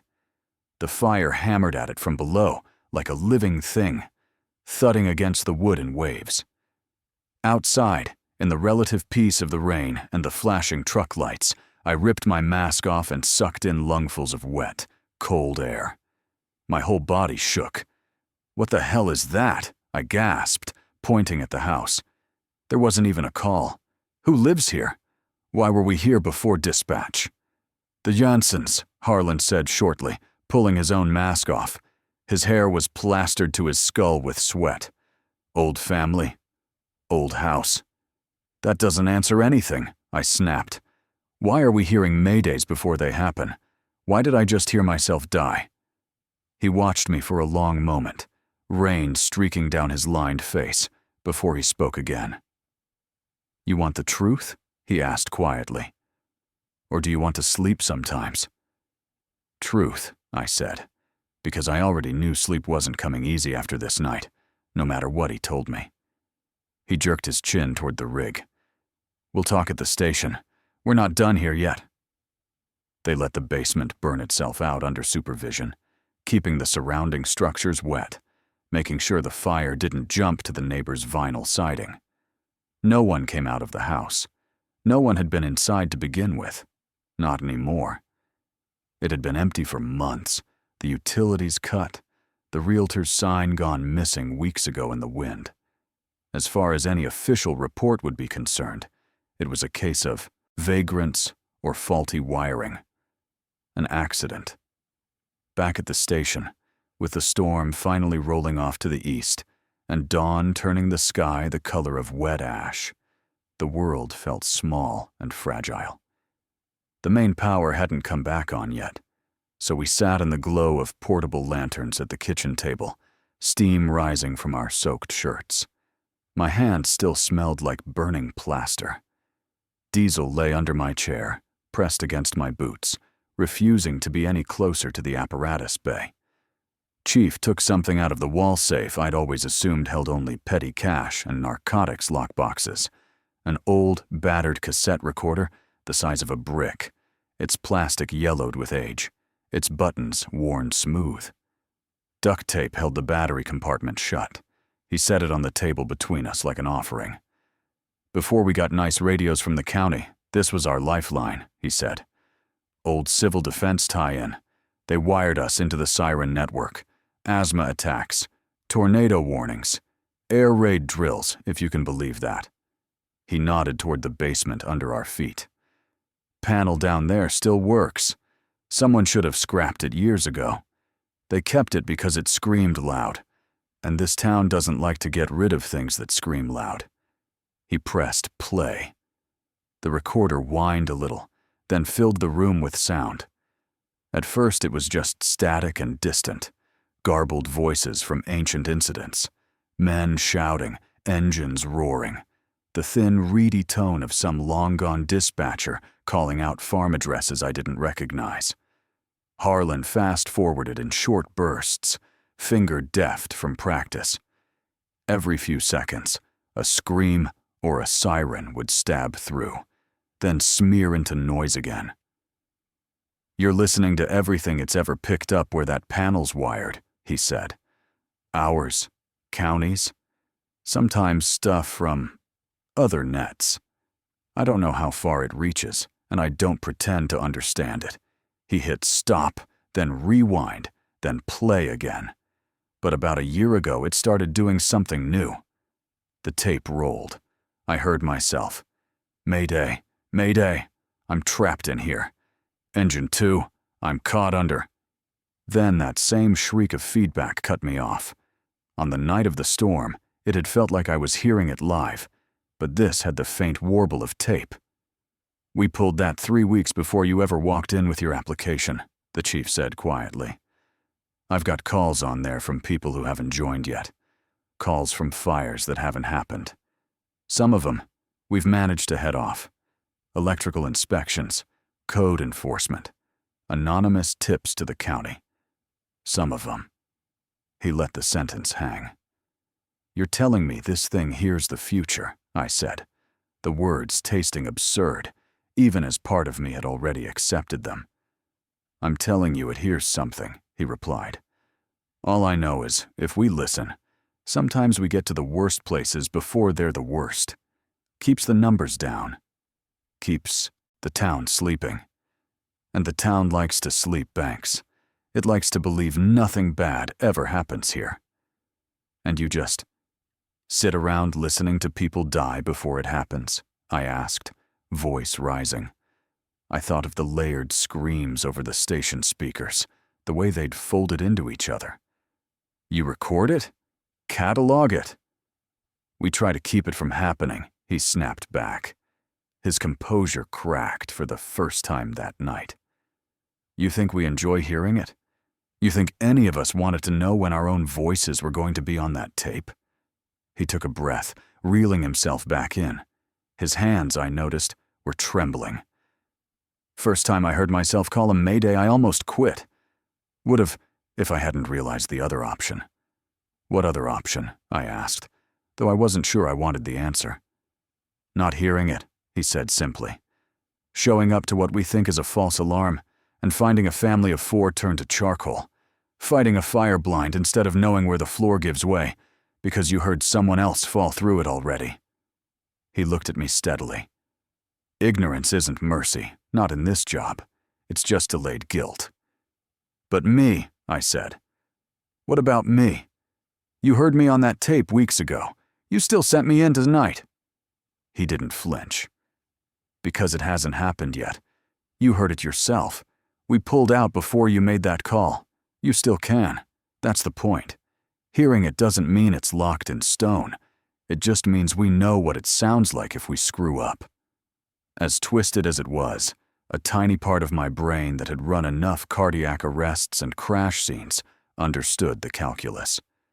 Knowing where the worst was going to be, even if it came wrapped in screams, was a tool. A horrible, bleeding-edged tool. But another part of me, the part that woke up sweating on too many nights, knowing the order in which patients' hearts had stopped by the pitch of the monitor tone, wanted to rip that tape out of the machine and drown it in the storm drain. How many of us are on there? I asked finally. All of us, Mike said from the end of the table. His voice was hoarse. I hadn't realized he'd been listening so quietly. Sooner or later, some guys hear themselves and never call the Mayday. Some go out on medical before it ever happens. Some transfers. It's not prophecy. It's options. Bad ones. I thought about that basement, the way the fire had clung to the stairs, the thing roiling beneath the boards like an exposed nerve. I thought about the way the town pretended its tragedies were flukes, never patterns. The chief watched me, waiting for whatever decision he believed I was making. So what happens if I say I don't want to listen? I asked. You can quit, he said. You can turn in your gear, turn off your pager, go back to sleeping through storms. The town will still burn when it burns. We'll still go. Someone else will hear you when you call. He pushed the tape recorder a little closer to me. Or you can stay and help decide which screams we never have to hear outside that machine. I stared at the battered plastic brick, its play button still depressed, its little window showing reels of brown tape wound tight. Somewhere on that ribbon, my voice was etched in magnetized particles, already dying in a fire I hadn't yet entered. Somewhere else, maybe, there were calls we hadn't prevented, people we'd gotten to too late, whose last words we'd heard in reverse order from the rest of the world. In the end, I reached out and pressed stop. The sudden silence rang in my ears. "I'm not calling that Mayday," I said, more to myself than to anyone else. "I don't care what that thing heard. I'm not dying in somebody's basement while a tape plays it back on Tuesday nights." "Then don't," Chief said. "Train harder. Listen closer. Know when to pull out." He stood, joints popping. "You're on nights with us now. You might as well learn what the town really sounds like when it screams." Months later, when the fire at the Johnson house finally came for real, called in by a neighbor at 2 a.m, not by a psychic tape recorder, we rolled up already knowing the layout, the weak joists, the way the basement stairs lied about their strength. When a chunk of ceiling caved in where my helmet had been a second before, I didn't hesitate to back out, to fight from the yard, instead of pushing in for a risky primary. No one on our crew called a mayday that night. Still, back at the station afterward, the tape recorder sat on the table between us like a loaded gun. We'd all agreed not to touch for a while. I've thought more than once about taking it out to the quarry and dropping it in the deepest part of the water, listening for the tiny splash that would mean Larkspur got pulled back into the same blind uncertainty as everywhere else. But on the nights when the wind is just right and the siren on the old civil defense panel hums low to itself, I hear echoes in the building's bones, the ghosts of calls we haven't taken yet, the thin edge of voices we might still have a chance to save. And I understand, with a kind of exhausted, terrible clarity, why the chief keeps the tape and why the department keeps listening. Because once you've heard what the town sounds like when it's dying tomorrow, it's almost impossible to go back to pretending you can't hear it tonight. Story 4: The Sitter Service. Ramona realized something was wrong with her daughter the moment she watched her sleep and couldn't recognize the way the child was breathing. It was too steady, too measured, like someone pretending to be asleep who'd practiced the rhythm in a mirror. On the little desk across the room, yesterday's homework sheet sat under a pink lamp, covered in handwriting that did not belong to a 7-year-old. Tight, slanted letters marching in perfect lines, the loops and angles belonging to a hand that had been writing for decades. In her small fist, even in sleep, her daughter gripped a dull yellow pencil, the tip moving faintly against the sheet of notebook paper Ramona had given her just to doodle before bed. In the weak light, Ramona could see that she wasn't drawing at all. She was writing the same 3 words over and over in a language Ramona didn't know, each line neater than the last. When the pencil finally stilled, the girl's eyes opened, just a crack, and she said in a voice a half-tone lower than her own, with a faint, wrong-sounding accent. She said, "I'm not supposed to tell you yet. You're not ready." 3 weeks earlier, Ramona had been staring at an overdue notice from the power company on her phone, sitting in the break room at the dental clinic where she cleaned teeth for people who never thought to tip. She was 31, a single mother in a town where everyone seemed to know that detail before they knew her last name, and her stomach twisted every time she had to ask her sister or the neighbor to watch her daughter for another late shift.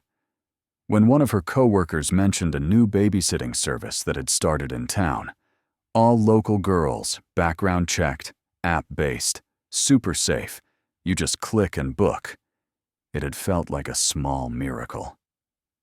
That night, after her daughter, Lila, went to bed clutching her stuffed rabbit, Ramona downloaded the app. The name at the top of the screen was soft and reassuring: Little Lantern Sitter Services. The reviews below were even more so. 5 stars, page after page. "My son never warms up to sitters, but he loves his lantern," one review read. "Came home and found the house cleaner than I left it, and my daughter already in pajamas, teeth brushed, homework done." "Magical," said another. A third, from a username that sounded vaguely familiar in the way local names did, She taught my kids a new game they can't stop talking about. They're sleeping better now than ever. In all those glowing paragraphs, no one mentioned anything that sounded off. No messes, no fear, no complaints. There were photos too, though the kids' faces were blurred. Small shapes on couches, game boards spread out, silhouettes at kitchen tables under warm light. In every single picture, in the background somewhere, there was a figure in a neutral sweater, hair tied back, posture identical from house to house. Ramona told herself every horror story she'd ever heard about strangers and kids as her thumb hovered over the book button, then reminded herself that the alternative was asking her neighbor, who had made 3 separate comments about needing a real father around, to watch Lila again. The next Wednesday, when the clinic scheduled her for a surprise double shift, she booked a sitter from Little Lantern for 5 p.m. to 10 p.m., entering the notes the app requested. No peanuts. Bedtime by 8:30. Homework packet on the fridge. Almost immediately, a profile popped up. Sitter assigned, Nora. The photo was generic, chest up, soft smile, dark hair and a low bun. But she did look like a real person, not a stock image. Under her name, 187 completed sits. 5.0 stars. Nora arrived at 4:55 on the dot, wearing a gray cardigan over a collared shirt and carrying a sensible canvas bag. She was younger than Ramona expected, maybe mid-20s, with the kind of calm presence that made you feel like you didn't have to apologize for the dust on the TV stand. She took her shoes off at the door without being asked. She knelt to say hello to Lila, who, unusually, did not hide behind Ramona's legs. "You must be Lila," Nora said in a voice that was gentle without being sugary. "Your mom says you like drawing. Maybe you can show me some of your pictures later?" Lila nodded, wide-eyed. By the time Ramona grabbed her keys and purse, the two of them were already at the coffee table with colored pencils spread out. The evening went so smoothly, it felt unreal. No texts from Nora asking where the diapers were. No picture messages of bruised knees. No frantic phone calls about fevers. At 10:02, when Ramona pulled into the driveway under the weak streetlight, the house was dark except for the living room lamp. Inside, the kitchen counters were cleaner than she'd left them, the sink empty, the toy bin tidier. A note lay on the kitchen table in neat, rounded handwriting. Lila ate well. Homework done. Bedtime 8:30. Sweet dreams. At the bottom, a small lantern was doodled. Lila was asleep in her bed, breathing slow and even, stuffed rabbit tucked under her chin. Everything looked perfect. Too perfect. The first small change came the next morning. Lila sat at the table coloring while Ramona packed her lunch. "Can you write your name on your paper?" Ramona asked, sliding the homework packet over. Without looking up, Lila took the pencil and, in 3 quick strokes, wrote Lila across the top of the page. The letters were smooth and connected, the tail of the L curling in an elegant loop. It was, undeniably, better handwriting than Ramona's own, nothing like the shaky, uneven scrawl Lila normally used. "Wow," Ramona said, trying to keep her tone light. "That's really nice, baby. Did you practice at school?" Lila blinked at the paper, as if seeing it for the first time. "Nora showed me," she said. "We practiced our names after the game." "What game?" Ramona asked, too quickly. "The quiet game," Lila said, going back to her coloring. "You sit very, very still and pretend you're somewhere else. If you move, you lose." She smiled then, a small, secret smile, and added, in a lower voice that sounded almost like imitation, "You have to be very good at listening." Over the next week, the changes multiplied in small, deniable ways. Lila started asking for foods she'd never shown interest in. Black tea with milk in the mornings, slices of sharp cheese in the afternoons, like the kind Grandma used to eat. Though her maternal grandmother had died when she was a baby, and they'd rarely visited the other side of the family. She began humming a tune Ramona didn't recognize under her breath while she drew, a lilting melody that made the hairs on Ramona's arms prickle. When Ramona asked where she'd learned it, Lila shrugged. "I don't know. I just know it." One night, when Ramona walked past the bathroom, she found Lila standing on the step stool at the sink, brushing her teeth in slow, precise circles, while looking directly into her own reflection without blinking. "We count to 30 in our heads," Lila said, foam at the corner of her mouth, "so we don't forget how long a minute really is." Every time Ramona opened the little lantern app to look at her booking history, a new review was at the top of the feed, from another mother in town she half recognized from the grocery store or pickup line. "My daughter's handwriting has improved so much," one gushed. "I don't know what games Nora plays with them, but they're sleeping like rocks now. No more nightmares." Another mentioned, almost as an afterthought. "We thought it was weird at first that they sit so still for so long, but they're calmer now. It's like having little adults in the house." She tried once to leave a 3-star review. She tapped 2 stars off the visible 5, her thumb hovering above the keyboard, as she tried to put her unease into words that didn't sound hysterical. "My daughter likes her sitter, but she's been acting differently," she typed, then deleted. She tried again. "Good service, but I wish they would communicate more about what they're teaching them." That sounded reasonable. She hit submit. The app spun for a second, then flashed a red error message. "Unable to post review at this time. Please try again later." When she hit back, her draft was gone.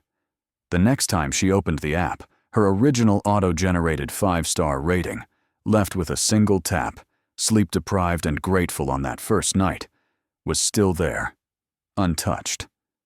The second sit came 2 weeks later, not because Ramona wanted it, but because the clinic called her in to cover for a hygienist with the flu. "Last time was fine," she told herself, as she hit rebook Nora. "You're being paranoid." Still, when Nora arrived, same gray cardigan, same calm half-smile, Ramona found herself lingering at the door. "If you play any games," she said, trying to sound casual, "can you write them down for me? I like to know what she's learning." "Of course," Nora said easily. "Consistency is important at this age." Her eyes were a shade lighter than Ramona remembered, or maybe that was the warm hallway light. "We mostly do quiet focus time, reading, that sort of thing. It helps them settle." The way she paused before settle made Ramona's skin crawl, but she told herself she was seeing ghosts in every shadow. Lila kissed her on the cheek, already engrossed in showing Nora a new glitter gel pen. When Ramona came home just before midnight, the house was again in impossibly good order. The note on the kitchen table listed dinner, pasta, peas, activities, reading, drawing, quiet game, and bedtime. At the bottom, in that same tidy hand, a line had been added. "She is progressing very well. Next session recommended within 7 to 10 days, as though Ramona had signed up for some program she didn't remember agreeing to. She checked on Lila, asleep, breathing in that too-steady way, hands folded on her chest. In sleep, her face looked older, not lined, just bearing some expression Ramona had only ever seen on tired adults after double shifts. The night after that second sit, Ramona woke to the sound of someone talking softly down the hall. The digital clock read 2:13 a.m. Her first thought was that Lila had gotten up to use the bathroom and was playing with her dolls. She padded barefoot down the hall, the floorboards familiar in the dark. The light from under Lila's door was a thin line. As she reached for the knob, she heard her daughter's voice, low and careful, the way she spoke when repeating something important. "You said not to tell her yet," Lila was saying.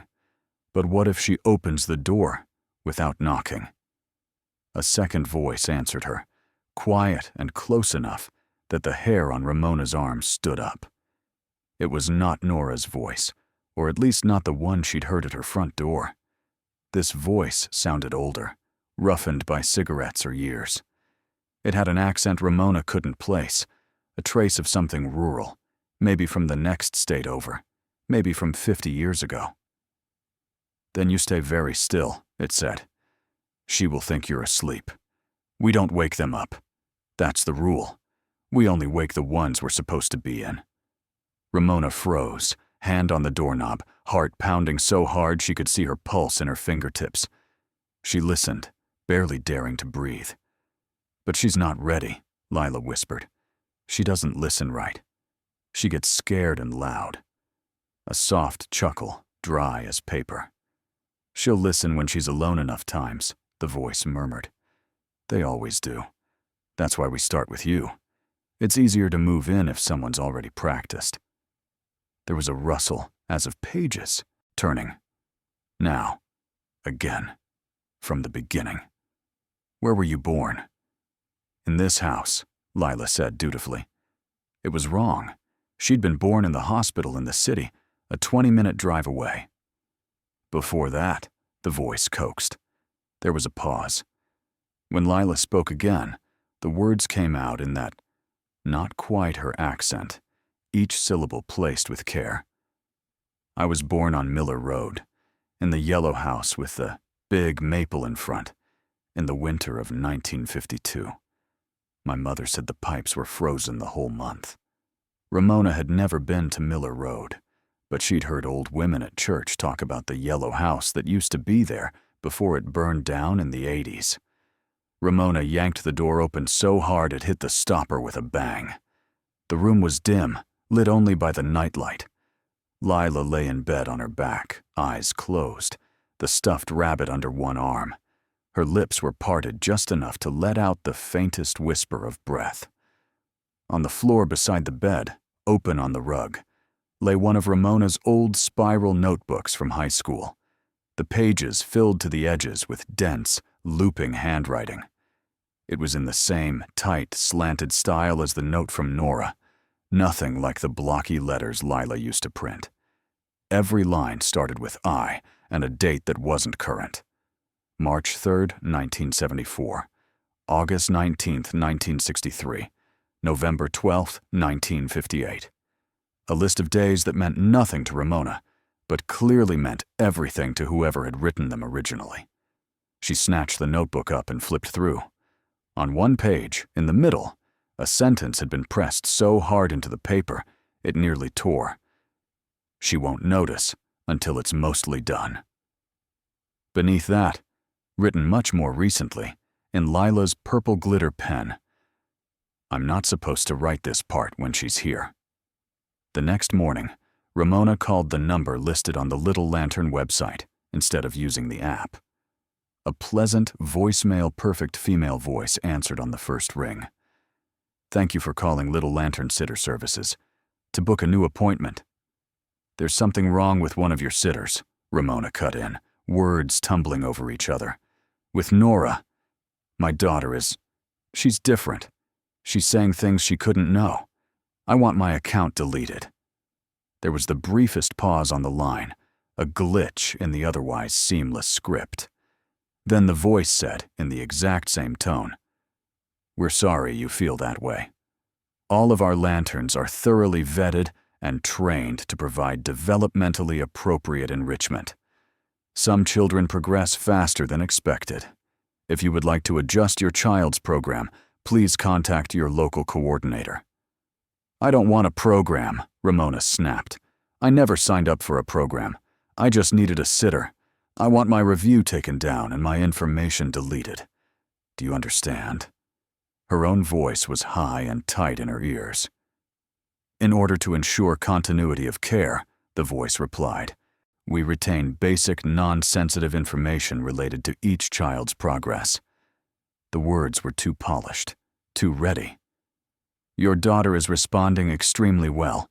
Early adopters often experience anxiety.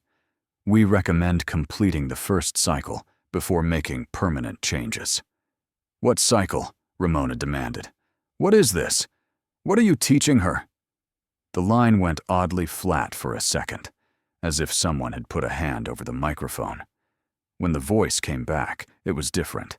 The same pitch, the same rhythm, but the warmth had drained out of it, leaving something hollow. "Our lanterns help children practice being still, being quiet, and being open," it said. "They prepare spaces. They make room." "Room for what?" Ramona whispered. "For who?" the voice corrected, and the line went dead. Ramona deleted the app, blocked the number, and swore she would never let Nora, or any sitter from that service, back into her house. She told herself that whatever had started could be undone with time and normalcy. She kept Lila home the next 2 afternoons, letting her watch cartoons and eat cereal for dinner. She threw the notebook into the outside trash bin on collection day, waiting until she heard the truck's hydraulic arm crush it. For a little while, things seemed to get better. Lila's handwriting got a little wobblier again. She stopped humming the strange song. When Ramona crept to her door at night, she heard the old, restless kid breathing, uneven, full of tiny sighs and snorts. 2 weeks passed without any new notes, any whispered conversations at 2 a.m. The Little Lantern website stopped loading on her phone. "Server error," the browser said whenever she tried to show someone else. She began to breathe easier. On a Thursday night, when Ramona came home from work, she found a white envelope slid under her front door. No stamp, no return address. Inside was a single sheet of thick paper. At the top, in that same precise hand, it read, "Little Lantern Progress Report." Below that was a chart with Lila's name at the top and several categories checked off in neat rows. Stationary practice, complete. Identity adaptation, in progress. Environmental familiarity, complete. Family resistance, moderate. At the bottom, in a smaller font, recommended, 2 more sessions. Below that, in ink instead of print, someone had added, "She's almost ready. You're taking longer." That night, Ramona locked every door and window twice. She pushed a dresser in front of the front door. She slept on Lila's floor with a baseball bat within arm's reach, watching her daughter's chest rise and fall. Around midnight, Lila rolled over, eyes fluttering open just enough to find Ramona's shape in the dark. "You're not supposed to be in here," she said sleepily, but with that unborrowed cadence. "It makes it harder." "For who?" Ramona whispered. Her throat felt raw. "For the next one," Lila murmured, and turned her face into the pillow. Within seconds, she was snoring softly, a little line of drool at the corner of her mouth, like any other kid. In the weeks that followed, no one from Little Lantern called. No one came to the door. Ramona saw the discreet lantern logo, though, in places she hadn't noticed before. A window cling on a minivan in the school pickup line, a small charm on the bracelet of another mom at the park, a sticker on the back of a clipboard at the pediatrician's office. When she asked, too casually, if anyone had ever had a bad experience with the sitters, she got only blank looks and phrases like "lifesaver" and "couldn't live without them." Their kids were all so well-behaved, so composed, sitting quietly on benches and swinging their legs in unison. At night, when the house was dark and the only sound was the hum of the refrigerator, Ramona would sometimes hear, very faintly, the creak of the floorboards in the hallway, the almost sound of someone stopping outside Lila's room and deciding, after a long moment, to move on. She didn't know if it was real or the echo of her own fear. She only knew that she never again let anyone else put her daughter to sleep, no matter how many extra shifts she had to turn down, no matter how tight the money got.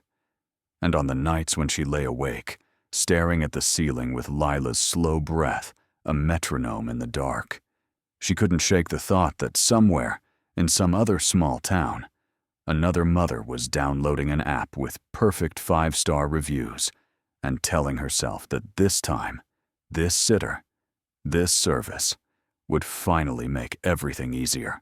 Story 5. The property line. Ethan woke to the sound of metal screaming and saw, through the thin bedroom curtain, the silhouette of every fence post along the back of their land, bending inward, one by one, like something heavy was leaning on them from his side of the property. The storm outside was a white roar, rain slashing sideways across the yard, but he could still make out the far shape of their neighbor, an old man in a yellow slicker and headlamp, standing just beyond the fence with a shotgun in his hands, yelling for them to stay inside as the soil at the property line heaved and buckled. In the lightning flashes, something long and pale pushed up through the churned earth, right where their lawn ended and the neighbors began, stopped precisely at the row of iron-tipped posts, and began feeling along them with slow, searching movements, like fingers groping for a gap. For a few terrible seconds, Ethan could see that it wasn't touching the fence so much as stopping against an invisible line that ran just a few inches on his side. Then, as if it realized it was being watched, the thing withdrew, sinking back into the ground with a wet, sucking sound that turned his stomach. 5 weeks earlier, when Ethan and Priya first pulled up to the little farmhouse on the edge of town, the fence had just looked like a fussy old man's hobby. They were both city people. He did front-end web work for a startup. She handled remote analytics for a logistics company. And the idea of buying an affordable piece of land where they could put up a home office and maybe a hammock had felt like winning some cosmic lottery. The listing had called it a charming fixer-upper on 3 acres, perfect for remote workers or a young family, with soft focus photos of wildflowers and an old barn.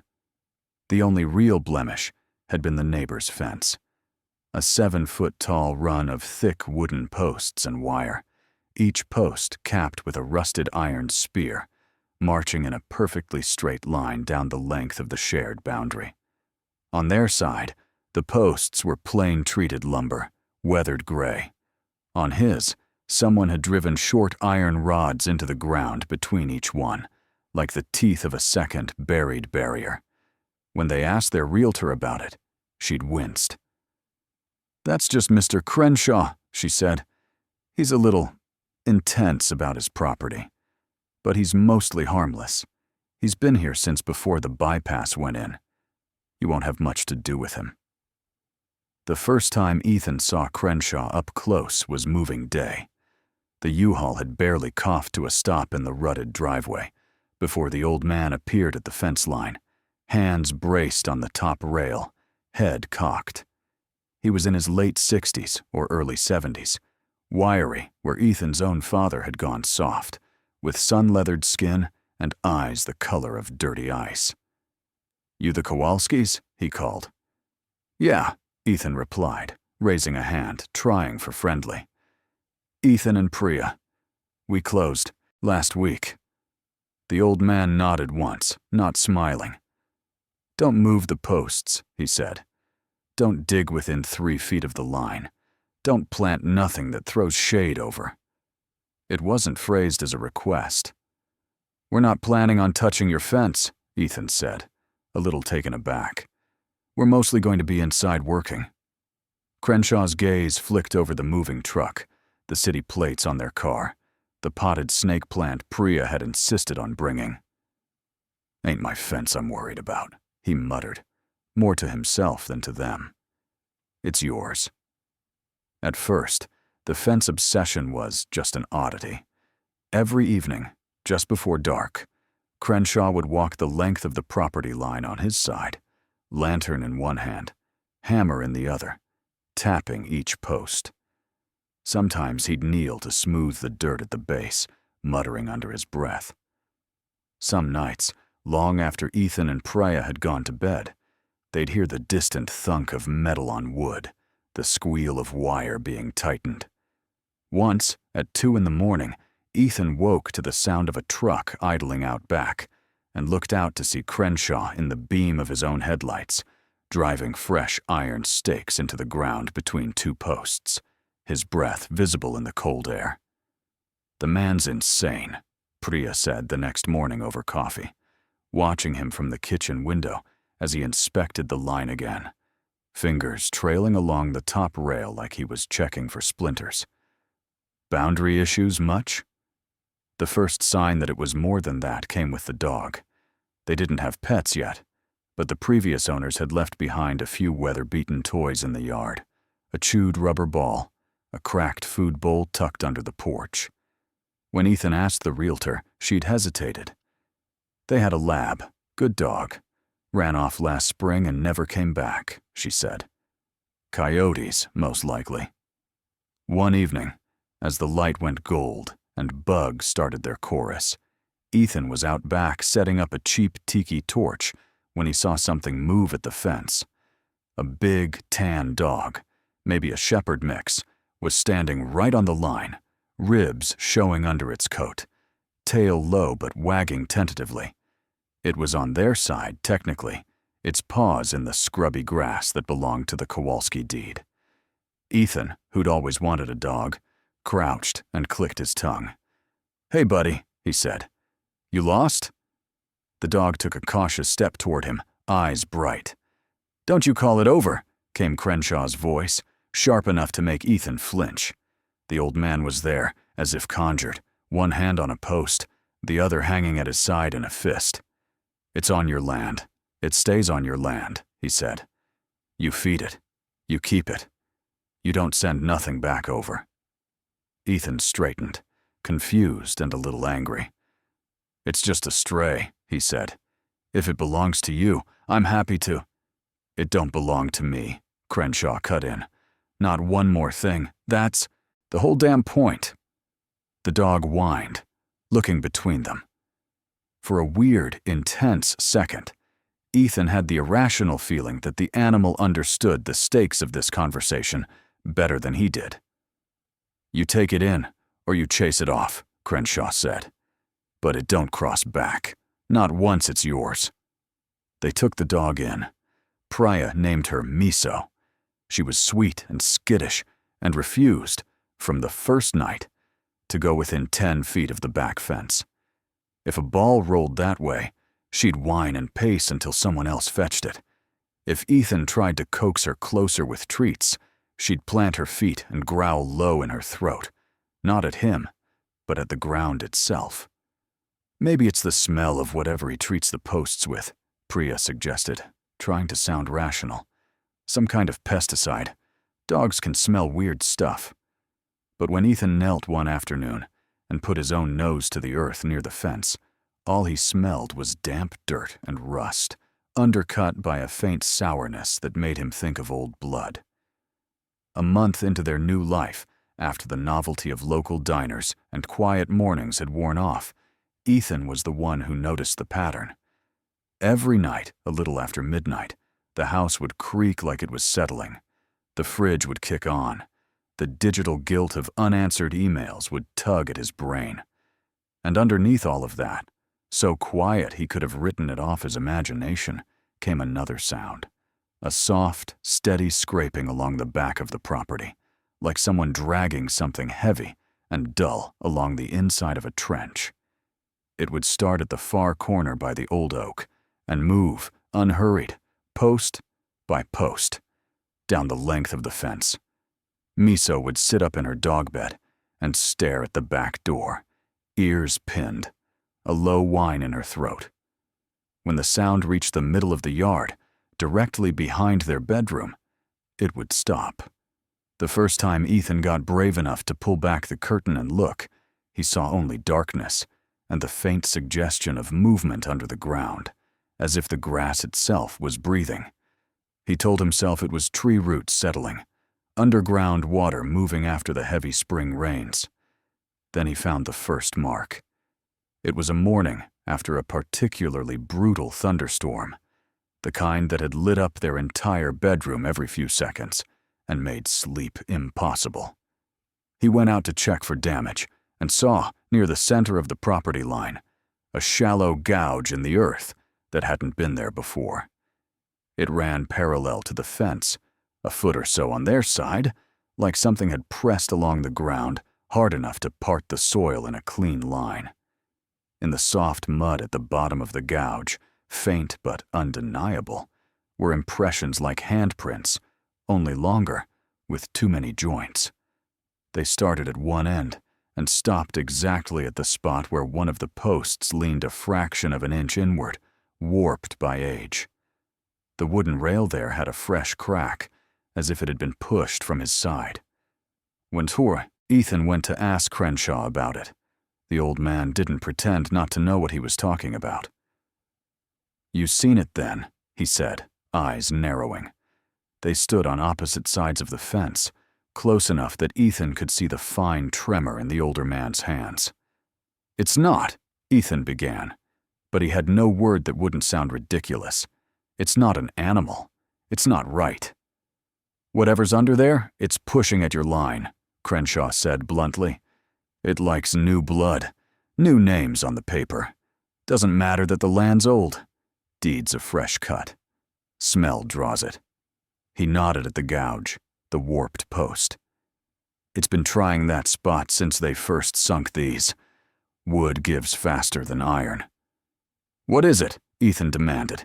He hated how small his voice sounded in the open air. "And why is it on our side?" "It's not on your side," Crenshaw said. "It's under. That's the difference. And it's not mine anymore. I paid my time. My father paid his father before him." He jabbed a finger toward the posts. "This line's what keeps it from having all of us at once. It gets one. One keeper per generation, one patch of ground to reach for. That's the deal, far as any of us ever understood." Ethan laughed then, a short, incredulous bark. "You're telling me there's some thing under our lawn that's owed a person? Like a tithe?" "I'm telling you, if those posts fall, it doesn't stop at your dog or your sleep," Crenshaw said. "It don't like being hungry. It don't like being told no. Fence is what gives us no. Fence, and the man who tends it." He thumped his chest with one gnarled hand. "That used to be me. 70 years I've walked this line, hammered these nails, replaced every post once, some twice. It wanted me, it pressed at my side. Now paper says this stretch is yours." He looked at Ethan with something like pity. "So it's your turn, whether you believe in it or not." The logical part of Ethan's brain railed against this. There was no monster in the ground. There was no generational bargain. There was only an old man with too much time and too many stories, and some explainable animal sign. But the scrapes kept appearing after every storm, always in that same shallow trench, always stopping exactly 3 feet from the fence. The gouge grew deeper. The posts in the middle started to lean more noticeably, despite Crenshaw's constant repairs. Twice, Ethan woke to Miso barking in a tone he'd never heard before, high, frayed, almost panicked, and found her standing at the back door, teeth bared at nothing. Priya tried to be the sane one. "We moved out here to get away from crazy," she said one night, hugging her knees on the couch as the sound of distant scraping threaded under the dialogue of the show they weren't really watching. "We are not going to let some old coot with folklore ruin our first house." But even she couldn't ignore the day she came home to find a patch of their yard near the fence sunken by a good 6 inches, as if an enormous, unseen weight had pushed down from below. The grass there was yellowed, a rough rectangle the size of a small car. When Ethan prodded it with a shovel, the ground gave way like a rotted sponge. A smell rose up then that made them both gag, like a mix of overturned earth, standing water, and something that had died a long time ago in a sealed room. That night, the storm came that would bend the fence. The weather report had called for strong winds and localized flooding, the kind of vague warning they'd heard 100 times in the city without much consequence. Here, with nothing taller than their own roof between them and the horizon, the wind felt like a living thing. It howled around the corners of the house, probing at the windows. Rain hit the siding hard enough to shake pictures on the walls. Power flickered, then went out. plunging the house into a darkness broken only by the brief, violent flare of lightning. They gathered in the bedroom, Ethan, Priya, and Miso, who paced in miserable circles on the floor, nails clicking on the hardwood. It was sometime after midnight when the metallic screech started. It cut through the storm noise like a knife. Ethan was at the window before he fully registered what he was hearing. In each lightning flash, he saw the posts bowing inward, the wire between them pulled taut, then straining, then snapping with little bursts of sparks where it had been stapled. On the other side of the line, Crenshaw was out there as if he had been waiting for this exact moment his entire life. He moved with the jerky determination of someone whose body no longer fully obeyed him, but whose will had not degraded. He planted his boots in the sucking mud. He lifted the shotgun and fired into the ground at the base of one of the posts, the blast drowned by thunder. He was not aiming at anything visible. Ethan threw on jeans and ran for the back door before Priya could stop him. The wind hit him like a wall when he stepped out under the porch overhang, instantly soaking his t-shirt. "Get back inside," Crenshaw bellowed, his voice snatched and shredded by the gusts. "You cross that line now. It'll take you both." In the erratic strobe of lightning, Ethan could see why the old man was shouting. Between two of the now bent posts, the air above the ground seemed thinner somehow. The rain didn't hit right there. It curved, sheeting off to either side, as if repelled by a shape his eyes couldn't quite focus on. The shallow trench on their side had become a narrow ravine, and from its depths, pale lengths of something like bone or root or carved stone were pushing upward, pressing against the invisible barrier. One of the posts, already split from years of strain, gave way with a crack. It lurched toward their yard, leaving a gap of air for a heartbeat. In that tiny window, the thing in the ground surged, a lunge that rippled the sod all the way to Ethan's bare feet. It felt like standing in the path of a subway train, in a tunnel, wind and pressure without source. He staggered back, grabbing at the doorframe. Mud slid toward the gap in a thin, greedy flow. Miso barked hysterically behind the screen, teeth bared, hackles up. Crenshaw did the only thing he seemed able to do. With a hoarse roar, he stepped into the gap.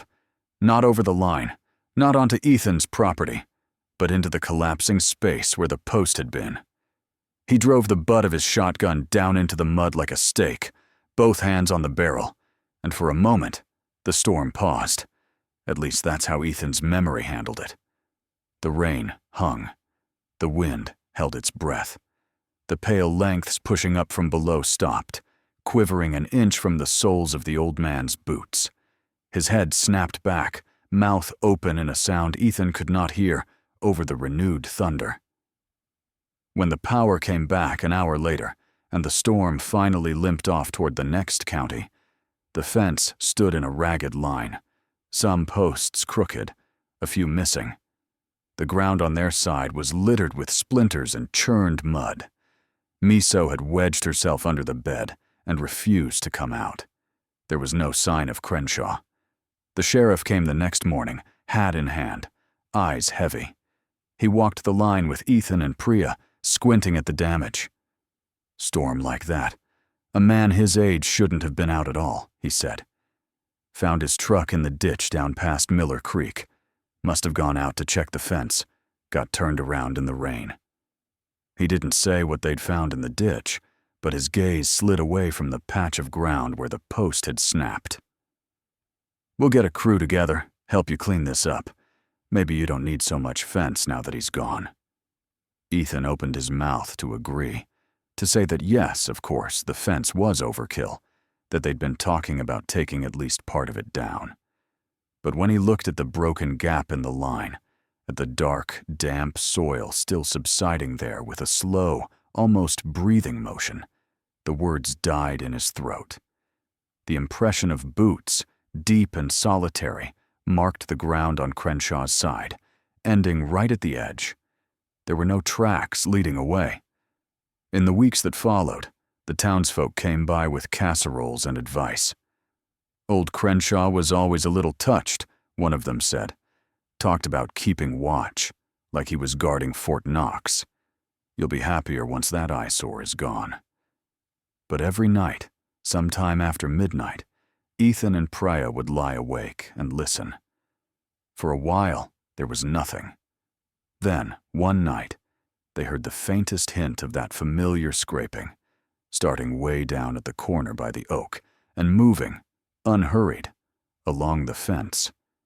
It stopped, as before, at the broken section where no post yet stood. The next morning, Ethan found a fresh groove in the earth on their side, a little deeper than the last. The rainwater that had collected there overnight was tinged with a color that was not quite rust and not quite dirt. He looked at Priya, who stood a few feet back, arms wrapped around herself. "We could move," she said quietly. "Sell, disclose, or don't. Just leave." Her voice trembled on the last word. Behind her, the house they'd poured their savings and hope into loomed, its windows reflecting the dull sky. "Sell to who?" Ethan asked. "To someone who won't believe us until it's too late? To someone with kids who'll play in that spot?" He turned back to the line. In his peripheral vision, for just a moment, he thought he saw a shape on the other side of the fence, a man in a yellow slicker, headlamp dark, watching. When he looked directly, there was nothing but the battered posts and the churned field beyond. They bought new posts that afternoon, harder wood, longer iron caps. As he and Priya hauled them into place, hands blistering, shoulders aching, Ethan understood, with a nauseating mixture of dread and clarity, what Crenshaw had meant about paying time. The fence was not a paranoid old man's monument. It was a ledger, each upright a mark in a column that had to be kept balanced. Someone had to walk the line. Someone had to listen at night and know exactly where the scraping stopped. On the day they set the last new post and tamped the earth around it, Miso came as close to the fence as she ever had, snuffling at the base of the wood, then deliberately turning her back and sitting with her head pressed against Ethan's leg. Priya, sweat plastering her hair to her forehead, leaned on the sledgehammer and stared down the length of the boundary. "How long do we have to do this?" she asked. "Until we sell? Until we die?" Ethan didn't have an answer that would ease either of them. The ground under his boots felt solid for now. The line looked straight. That night, when the clock crept past midnight and the house held its breath, they listened, together, for the sound of something testing the edge of their world. The scraping came, as he knew it would. It moved along the posts, slower this time, each pause like a hand pressing against glass. When it reached the new section, it lingered, as if considering. Then, inch by grudging inch, it receded, pulling its weight back down into the dark. Ethan lay awake long after the sound faded, counting fence posts in his head like other people counted sheep. On the ceiling above him, the shadows of the posts fell in crooked lines, a grid of obligations he would never be entirely free from as long as his name was on the deed and the iron still held. He never saw Crenshaw again, not in any way he could prove. But on the worst storm nights, when the wind roared and the lights flickered and the fence groaned under invisible pressure, he'd sometimes hear, mixed with the thunder, the hollow thunk of a hammer on wood from somewhere along the line. And whether that was memory or ghost or simply his own mind stitching old sounds into new fear, Ethan would pull on his boots, grab the lantern, and go out to walk the property, one post at a time, because that was what the land asked of whoever lived on that side of the property line.